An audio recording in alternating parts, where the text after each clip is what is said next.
Yop, les pilotes, E égale NC au carré. Je pense que c'est ce que Monsieur Einstein a dit. On va le vérifier aujourd'hui avec Marie-Paul et Michel et leurs deux Mazda MX-5 NC.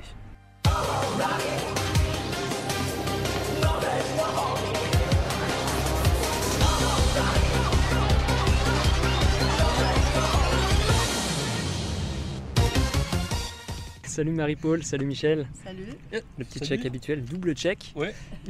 Deux MX-5. D'habitude, je fais une voiture à la fois. Aujourd'hui, cas exceptionnel. Parce qu'elles le valent bien, ces petites MX-5. Exactement, oui. Alors, Ce sont des jumelles. ce sont, oui, en quelque sorte des jumelles. Il y a quand même quelques années d'écart entre les deux. Oui. Celle-là est Les de deux. 2008 et celle-là de 2014. 6 ans. On a donc dans le jargon des fans, parce que c'est pas les numéros de châssis officiels, la NC1 en bleu et la NC3 en blanc. Il ne restera plus qu'à faire la NC2 et on aura fait toute la troisième génération.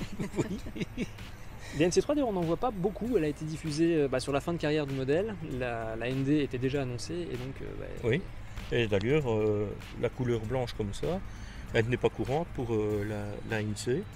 Ils ont commencé vraiment à le faire en série sur la ND. Et ça, c'est les dernières qui sont sorties. Là, elles sont sorties, ils en ont sorti certains exemplaires en blanc, mais très peu. En série spéciale. Ouais. et en plus même la NC3 de base c'est assez peu vendue. Pas parce qu'elle était boudée, mais parce qu'elle n'est pas restée longtemps sur le marché. Non, Je pense tout qu'elle de suite est arrivée en la ND. 2013 je pense, et 2 ans après la ND était Ouais, ouais. sur le marché au Japon.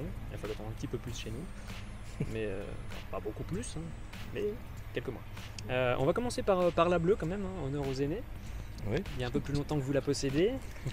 Oui, et on est content d'ailleurs, c'est pour ça qu'on a repris celle-là, parce que en plus, ce sont de celles avec un toit ouvrant, Bah, le toit qui rétractable, rentre, un hardtop qui rentre derrière les sièges.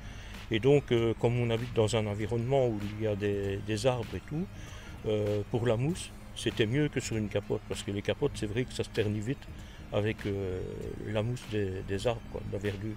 Ah, je confirme que Mia, elle verdit. Mais, elle crèche sous un arbre aussi, elle aime Eh ben voilà, ben c'est Elle ça. est pas en dessous, c'est mais pas elle est pas assez c'est loin. pas évident, quoi. Donc, et en plus en hiver, c'est quand même mieux un hardtop, hein, quand même.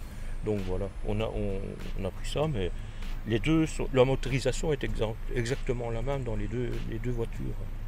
C'est un moteur 1800, Le fameux 1800 Duratec Ouais, origine ouais. Ford. 1798 cm3, 126 chevaux. C'est exactement le même moteur. Effectivement, motorisation ils n'ont dans les absolument rien déplacé entre les deux voitures. Non, Tout non, est pile au même endroit. Il y a des différences, par exemple, tu vois la moustache là, un peu. Et elle est plus large ici qu'ils l'ont fait, tu vois là-bas. Ouais, ouais. Elle est très. On la voit même quasiment pas, hein, tu vois. Ça, c'est la différence entre les deux. Disons que sur la première version, c'est plus là pour aider à l'aérodynamisme, alors que sur la NC, ça aide aussi au look sur la NC3. Ouais, sur le look. Et ça définit d'ailleurs un petit peu ce que sera finalement les splitters avant sur la ND. Ouais. On a déjà le même esprit. Et je vais dire, sur les NC avec un toit en dur, en plus, l'arrière est plus surélevé que sur les NC avec la capote, parce qu'il faut de la place pour savoir rentrer dans Ils le ont coffre. creusé un peu plus, effectivement. Elle gagne 2 ou 3 cm de garde au sol derrière. Et du coup, ils ont un peu relevé le devant aussi, très Mhm. légèrement, pour pas que ça soit trop bizarre visuellement. Ben oui. Je vais dire, quand j'ai acheté celle-ci, j'avais hésité entre celle-ci et alors la Lotus Élise ? Elise. Mais je regrette pas parce que j'ai vu après, parce que ça j'avais pas regardé, moi je regarde l'esthétique de la voiture et tout. Bon. Mais j'ai vu le coffre après, il n'y a rien du tout, on sait rien mettre, hein. Une paire de gants, peut-être dans l'arrière du coffre, et un peu à l'avant une paire de gants aussi, mais c'est tout, quoi, il n'y a rien. Donc ça a été conçu pour mettre une veste dans le coffre arrière, une veste dans le coffre avant pour le passager, et c'est tout. Dans ces voitures-ci, il y a quand même un beau volume. On sait aller faire des courses et tout ça sans problème, hein. La NC a le plus grand coffre de toutes les MX-5. Ah ouais. Bon, faut dire qu'elle toise les autres un peu sur toutes les dimensions. Elle est plus longue, elle est plus lourde, elle est plus équipée. Elle fait 1110 kilos en fait. Ce qui reste léger pour les standards d'aujourd'hui, Bah oui. mais par rapport à la MX-5, c'est le poids lourd. Bah, tu vois, le coffre, il y a un beau volume quand même. Le coffre qui a un beau volume. Franchement, c'est vrai, quand j'ai vu ce que la Lotus Elise avait comme coffre, il n'y a rien du tout. Et en plus, tu peux même pas mettre des courses dans le coffre arrière parce que si tu mets ta mode de beurre, il est fondu quand tu rentres. Oui, si tu ça mets des œufs, aussi. ils sont cuits durs. Ça aussi, ça c'est un fait. Donc pour l'équipement, c'est fort similaire, mais maintenant, celle-là avait une console avec juste une radio. Il n'y avait pas de GPS. Tandis que la 2014, elle a le GPS qui est incorporé avec un écran et tout. Et donc voilà quoi. Et alors, moi je n'ai pas sur celle-ci, sur la 2008, il n'y a pas le régulateur de vitesse. Que sur celle-là, il y a un cruise control dessus également. Ce qui est pratique maintenant avec les limitations de vitesse, 50 dans les travaux. Et quand c'est des longues durées, c'est plus facile. Ça peut être pratique, effectivement. Mais oui, et ici, oui, ça aussi, ici, sur celle-ci, il n'y a pas de réglage en hauteur du siège. Que sur celle-là, ils l'ont rajouté. Ah bon, bah je l'ai pas non plus, moi, ça. Ah, si, sur celle-là, il y a le réglage du siège en hauteur. Mais bon, c'est bien pratique par contre, ça c'est vrai. Enfin, pour moi en tout cas. Alors, ça peut être pratique dans deux cas de figure. Bon, déjà pour ajuster la hauteur pour voir ce qui se passe devant nous en fonction de notre taille. Et aussi, quand on fait des longs trajets, ça permet de changer un peu de position en étant toujours à la bonne distance des pédales. C'est ça, ouais, ça oui. Pourtant, celle-là, c'est une série spéciale. Pour ça, il y a deux couleurs pour les sièges. C'est des sièges en cuir et tout, avec deux couleurs différentes. Il y a le pédalier en alu qui est d'origine. Alors j'ai rajouté bien sûr le couvre-volant qui va avec la voiture, donc blanc avec du noir, ça va bien avec. J'ai l'impression qu'il y a un petit effet carbone. Oui, sur les côtés c'est carbone. Ça c'est d'origine, petite poignée dans cette série-là. Et les rétroviseurs aussi, de cette couleur-là, par rapport au blanc, c'est aussi d'origine. Quand je l'ai vu, je suis arrivé surtout quand directement. on est déjà piqué de la MX5 avant de commencer. Voilà. Ça aide un peu. Ça aide un peu. Ça aide un peu ou ça n'aide pas, c'est selon de quel point de vue on se place. Mais... Ben oui, oui. Oh, on n'a jamais été déçus. Ah non, du tout. Moi j'ai la revue ici qui explique, et ça prend de 1990 à 2014, toutes les Mazda, tous les modèles. Donc il y a la NA, la NB, la NC. Ouais, pour les gens que ça intéresserait. Disponible chez votre marchand de journaux. Oui, chez tous les bons marchands de journaux, pas les autres. Exactement. Voilà le prix d'une sonde. 154 €. 3 du 11 2016. 2016. Elle roule toujours. Donc c'est que c'était quand même bon. Elle était à la moitié de sa vie. Ben oui. Ben enfin, et en plus, regarde, le livre est bien fait. C'est bien documenté avec plein de photos. Einos, là, il fait pour toutes les marques. Tu trouves pour toutes les marques des revues techniques Einos comme ça. Mais ce que moi je trouve qui est bien, c'est qu'il te montre des photos des fois. Dans les schémas, c'est pas toujours clair. Avec la photo, quand tu l'as devant toi, tu vois tout de suite ce qu'il montre. Donc voilà. Mais c'est bien documenté réellement. Je me demande s'ils font les revues techniques pour les Tesla. C'est pas, je suis pas au courant, comme dirait l'autre. Ce qu'il y a de bien sur ici sur comment quoi, la radio et sur le GPS et tout, c'est que tu sais mettre différents utilisateurs. Donc tu sais créer ton utilisateur avec tes stations radio préférées et tout ça. Tu as tes numéros de téléphone présélectionnés à toi et tout, mais tu sais mettre d'autres utilisateurs nominatifs et quand la personne prend la voiture, elle sait sélectionner son utilisateur pour avoir ses réglages à elle. Les sièges chauffants. Les sièges chauffants, et là en plus tu sais régler, tu vois, tu as un réglage de puissance. Que sur la 2008 tu n'as pas, tu as des sièges chauffants, mais c'est un interrupteur tout ou rien. Tu as la pression d'huile, la température d'huile plutôt, tu as la jauge d'essence, tu as la jauge de température d'eau, le contour et le compteur kilométrique. Tu vois? Et tu as un truc que j'ai pas, la température d'huile, j'ai pas. Non, ah, là au-dessus. Ouais.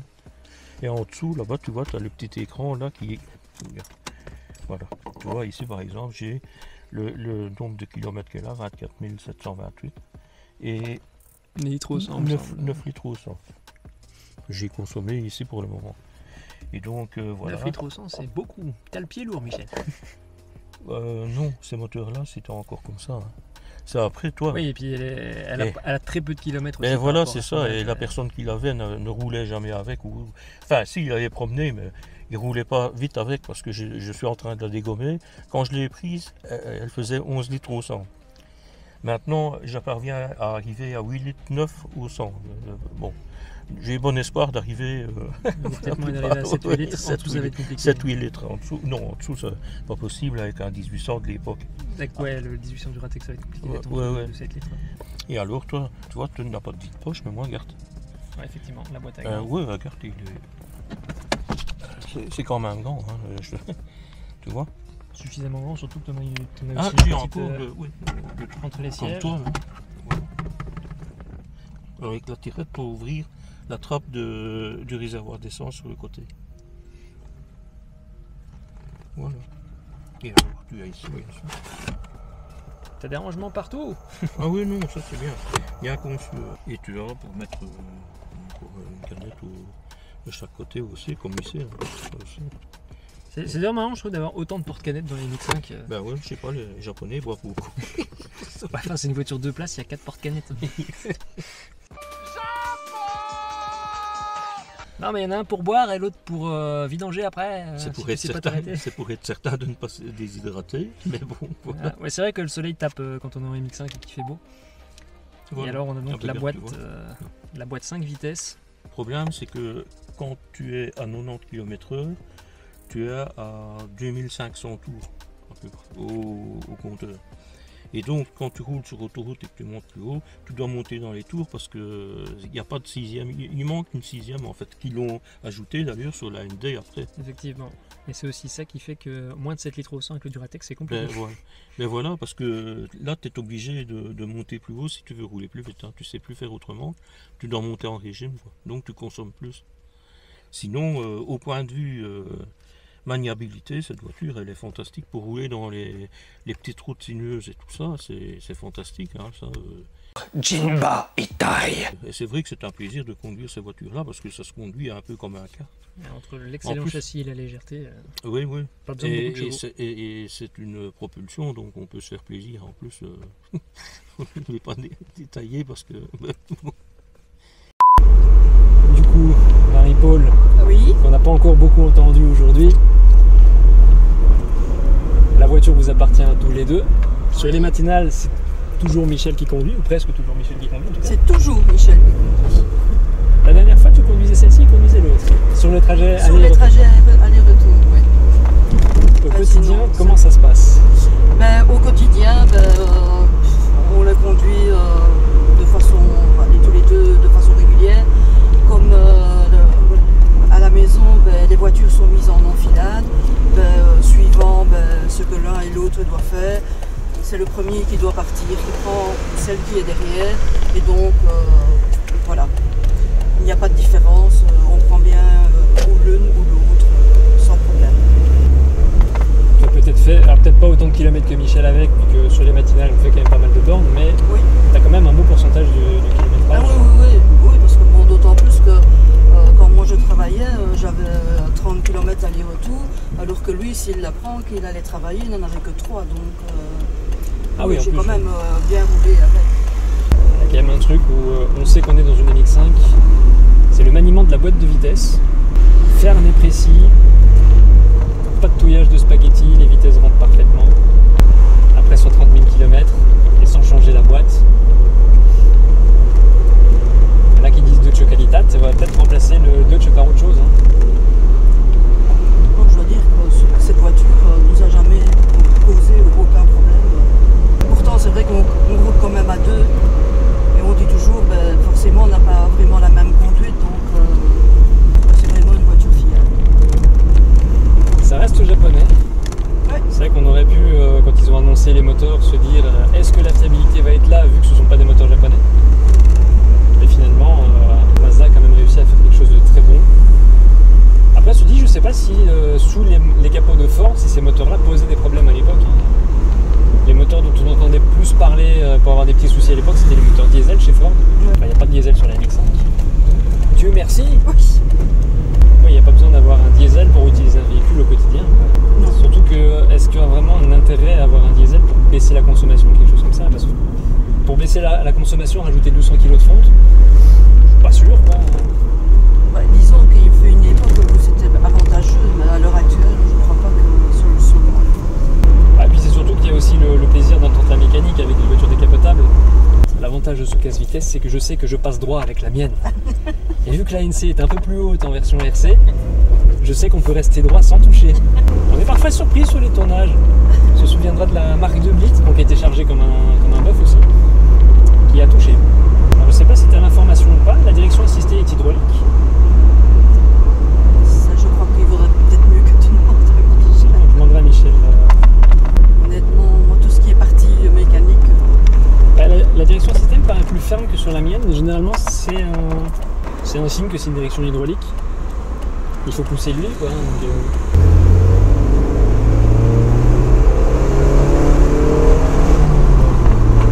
on voit ici aussi la différence avec la boîte 5 par rapport à la boîte 6 de la ND.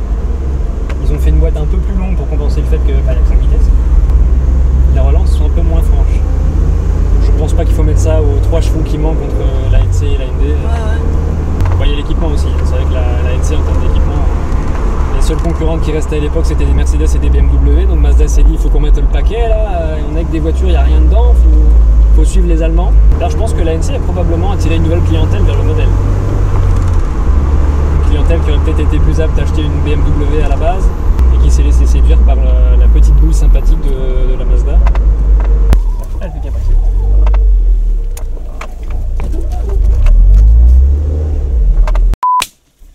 Clap, clap, clap.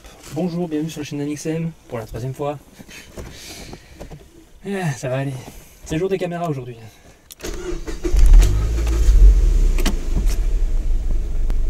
J'ai l'impression que les cuirs, enfin les mousses sont un tout petit peu plus souples dans celle-ci que dans l'autre. Ah oui, Prête? C'est parti alors.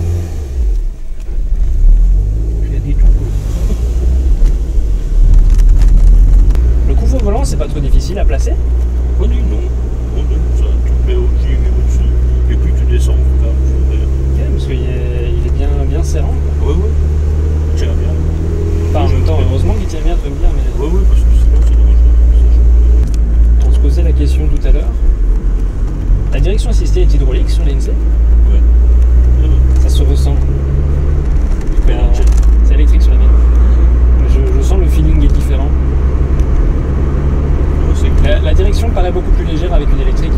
Chez Fiat, ils ont le mode City qui suramplifie la direction assistée quand tu es en dessous de 50 km/h. Avec ton petit doigt, tu tournes. Si tu mets pas le mode City, avec le 4e doigt, tu tournes. Tu te dis, mais pourquoi vous mettez une amplification de direction assistée alors que de base, c'est déjà tout mou le machin.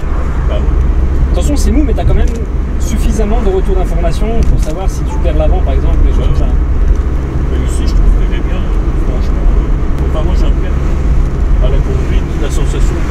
Ouais, j'ai toujours eu des directions électriques sur mes voitures. Ouais. Quand j'ai affaire à une voiture avec une direction hydraulique, les premiers mètres, je me dis ah, le volant est un peu plus ferme. On va dire le retour de force est un peu plus dur, on va dire. C'est ça. Moi, j'ai toujours eu l'habitude avec des électriques et je préfère une électrique. Parce que quand ça tombe en panne, une électrique, tu dois juste faire tourner un moteur à la main.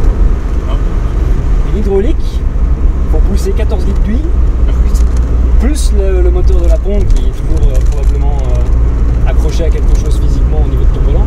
D'ailleurs, c'est pas difficile quand tu vois les pilotes de rallye quand ils ont une panne de direction assistée hydraulique. Ils essaient de ramener la voiture, mais c'est pas ça qu'il avait eu Carlos Sainz au Pays de Galles avec la Corolla, qu'il a tapé son casque dans la lunette arrière. Je sais pas, je crois. C'était un truc hydraulique. Ça, je pense que c'était la direction assistée qui avait lâché, ou peut-être une pompe d'hydraulique générale, je veux dire, qui avait lâché. Ouais. Et il avait mal partout. Il a quand même encore trouvé la force de taper son casque dans la lunette arrière. Mais à mon avis, c'était vraiment les derniers kilocalories qu'il lui restait dans son corps.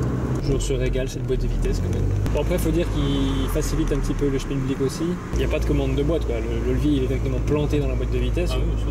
Avant d'attraper du jeu là-dedans, il va déjà falloir mettre des bornes à la voiture. Oui, ça c'est vrai que c'est plaisir. Changement de vitesse, mais c'est ça que c'est plaisir aussi. Oui, bah ça. Il y a 2 marques à ma connaissance qui font des boîtes comme ça, c'est Mazda et Honda. Et il y en a peut-être d'autres, juste que j'ai pas encore eu le temps de tomber dessus. Et selon moi, à l'opposé du spectre, Peugeot Citroën, où là, c'est guidage approximatif et le rapport rentre, mais c'est pas ferme, quoi. C'est-à-dire que le truc qui rentre, mais t'es pas sûr. C'est quand tu relâches l'embrayage que soit ça fait scronche, c'était pas dedans, soit ça fait pas de bruit et c'est bon. Petite accélération jusqu'au bout du scénic, l'espace, je sais pas trop.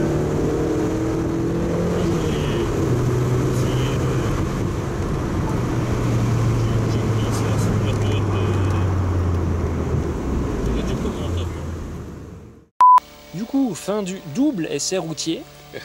Évolution en douceur entre la NC1 et la NC3. J'ai quand même l'impression que les sièges de la plus récente sont un peu plus moelleux. Après, je sais pas si vous avez ce ressenti-là aussi, vous qui avez plus l'habitude des voitures. Moi, j'ai ce ressenti-là aussi. Ok, donc c'est pas mon dos qui me fait des Non, non, non. C'est pas toi qui vieillis. Après, c'est vrai que sinon, il y a assez peu d'évolution mécanique. Après, Mazda, c'est toujours en douceur. Les Japonais, de façon générale, c'est toujours une évolution en douceur. Et là, vu que c'est juste un facelift, fallait pas s'attendre à une révolution. Par contre, c'est toujours le kiff de conduire ces petites voitures, qu'elles soient de 89 ou de maintenant. Elles ont ce petit quelque chose que beaucoup de voitures modernes n'ont pas. Moi, j'adore conduire cette voiture. Oui, c'est un Que ce plaisir. soit la 2008 ou bien la 2014. J'adore. C'est agréable à conduire, les vitesses passent bien. Exactement. On sent où on va, on sent où la voiture va. J'ai envie de dire on sent où la voiture veut aller, mais c'est quand même nous qui avons le contrôle, ce qui n'est pas le cas de toutes les voitures. Du coup, voilà, c'est... Jinba Itai, en fait, comme disent les Japonais. On ne fait qu'un avec notre monture. Ah oui, Exactement. Ça, c'est vrai. Jinba Itai. Quand on l'a en main, et après, c'est fantastique. Pour la conduire, c'est bien. C'est ça, tu penses ouvrir la trappe et hop, la trappe s'ouvre pour faire Ouais. le plein. Il n'y a pas besoin d'appuyer sur le bouton. Non, La voiture lit dans tes pensées. c'est comme ça. Avant de se quitter, le point que beaucoup de gens attendent, les points forts et les points faibles de vos voitures, selon vous. Ah ben, c'est bon. Ça. J'ai pas de point faible. Il y a des points forts du coup. Bah tout. Tout, conduite géniale, simple, enfin, agréable.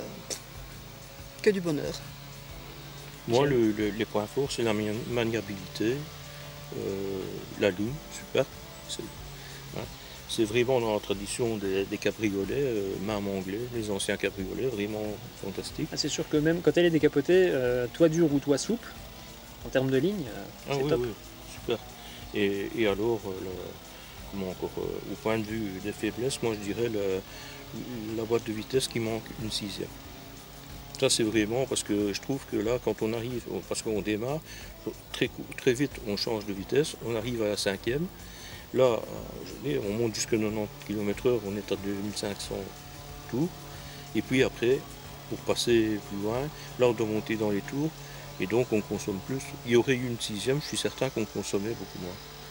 Sinon, pour le reste, c'est fantastique et ça démarre au quart de tour, jamais de problème. Au point de vue maintenance et tout ça, c'est l'entretien normal d'une voiture, sans plus ni moins. Et les frais ne sont pas exagérés parce qu'elles vont toutes les deux à l'agence. Et c'est raisonnable par rapport à d'autres marques. Voilà. Et je n'ai jamais eu, comme je t'ai expliqué, je n'ai jamais eu de gros problèmes avec ces voitures. Hein. Jamais. Donc voilà, moi à ce niveau-là c'est parfait. Il y a juste l'histoire de la boîte de vitesse que je trouve un peu dommage, mais je peux comprendre. Et donc voilà, on s'y fait, hein, on conduit comme ça. Hein. Ah oui, effectivement, on n'est pas perdu. Quand on connaît une MX5, on monte dans une autre MX5. Et on a envie d'en reprendre une autre après. Quand on en a une, on a envie d'en reprendre une autre. C'est vrai aussi. Moi, si je vais rajouter juste un petit point faible, après c'est dû au fait qu'il y avait zéro concurrence à l'époque pour Mazda sur ce créneau-là et que donc ils ont essayé de se rapprocher de ce qui était le plus proche, les premium allemands et britanniques. Du coup, ils ont mis beaucoup d'équipements et on sent que la voiture est plus lourde dans les performances et dans la conso. Mais sinon, c'est que ça reste un karting. Elle est peut-être un peu moins exploitable sur circuit que les anciennes générations ou que la ND du fait qu'elle est un peu plus lourde. Mais enfin, moins exploitable. Disons qu'on va plus sentir le poids. Ah oui, ça oui, mais bon. Après, 1 tonne 100, ça va. Voilà, c'est ça, parce que 1110 kg, c'est quand même pas un camion non plus. Hein. C'est pas un camion, et puis comparé à peu près n'importe quoi de neuf sur le marché, c'est plus léger. Et alors, même au point de vue prix par rapport au type de voiture que c'est aussi dans les voitures qui sont à prix raisonnable. C'est vrai. Du coup, c'est ici que se termine cet épisode double de Test Drive. Merci Marie-Paul et Michel d'être venus. Et merci Gaëtan, Merci, c'est Gaëtan. gentil. On se retrouvera Dimanche, dimanche, effectivement. Par rapport à la diffusion de la vidéo, on s'est retrouvé le dimanche après le tournage. Voilà. Et puis, on se retrouvera également pour d'autres tournages. Inch'Allah, si un jour la petite anglaise fonctionne correctement. exactement. Voilà. Et puis, quant à nous, bien, si vous avez des voitures sympathiques que vous souhaitez venir me présenter, n'hésitez pas à laisser un petit commentaire sous la vidéo ou à me joindre via les réseaux sociaux. Tous les liens sont en description. Et puis, d'ici le prochain épisode, portez-vous bien Ciao.